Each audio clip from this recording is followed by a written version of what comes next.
Belakangan ini masyarakat dibuat geleng-geleng kepala oleh peristiwa seorang pengontrak rumah di Surabaya yang diduga tidak membayar uang sewa selama beberapa tahun.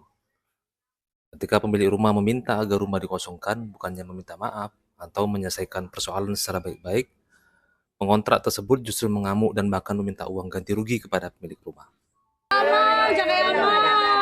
Demi Allah kalau saya salah. Anake sampean dhewe ngomong lek sampean mati. Anake dhewe awakne aja. Anake sampean dhewe lho ngomong. Gini Pak. Sik diam kamu diam. Peristiwa seperti ini tentu memancing emosi publik. Banyak yang bertanya, bagaimana mungkin orang yang tidak memenuhi kewajibannya justru menuntut hak yang bukan miliknya. Namun, di tengah berbagai komentar yang bermunculan, kita juga perlu melihat persoalan ini secara lebih luas. Perilaku agresif atau tindakan yang tampak tidak rasional tidak boleh langsung dianggap sebagai bukti bahwa seseorang mengalami gangguan jiwa.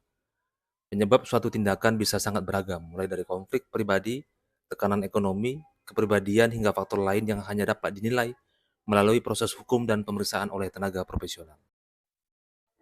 Meski demikian, peristiwa ini menjadi pengingat bahwa kesehatan jiwa merupakan isu yang semakin penting di Indonesia. Kementerian Kesehatan menyebutkan bahwa sekitar 1 dari 5 penduduk Indonesia berpotensi mengalami masalah kesehatan jiwa. Artinya, hampir 20% masyarakat memiliki resiko mengalami gangguan kesehatan mental dalam berbagai tingkat. Sementara itu, berdasarkan Riskesdas 2018, lebih dari 19 juta penduduk usia di atas 15 tahun mengalami gangguan mental emosional, dan lebih dari 12 juta orang mengalami depresi.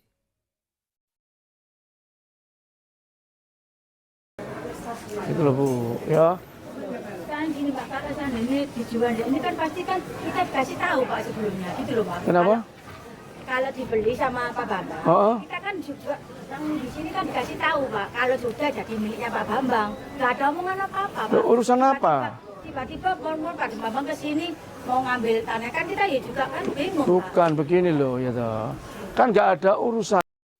Angka tersebut menunjukkan bahwa persoalan kesehatan jiwa bukan lagi masalah kecil.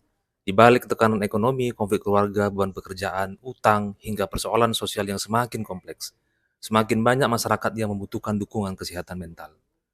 Namun penting untuk dipahami bahwa gangguan jiwa tidak identik dengan perilaku kasar atau tindakan kekerasan.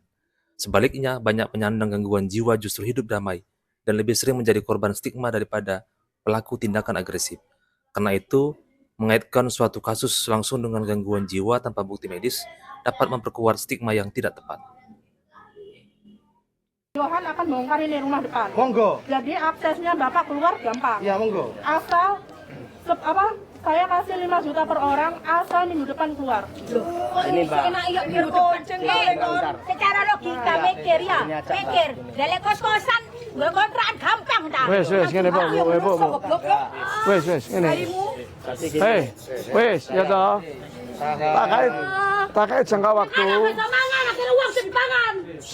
Mau kon uang tua aku apa, Cok? Santai. Tahun-tahun mama pulang gede. Kasus pengontrak rumah di Surabaya seharusnya menjadi pelajaran bahwa konflik sosial perlu diselesaikan melalui jalur hukum dan dialog yang baik.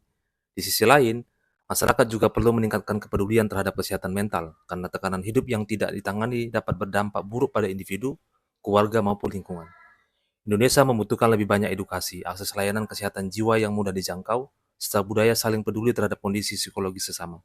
Kesehatan jiwa bukan hanya urusan rumah sakit atau psikolog, tetapi merupakan tanggung jawab bersama untuk menciptakan masyarakat yang lebih sehat, aman, dan beradab.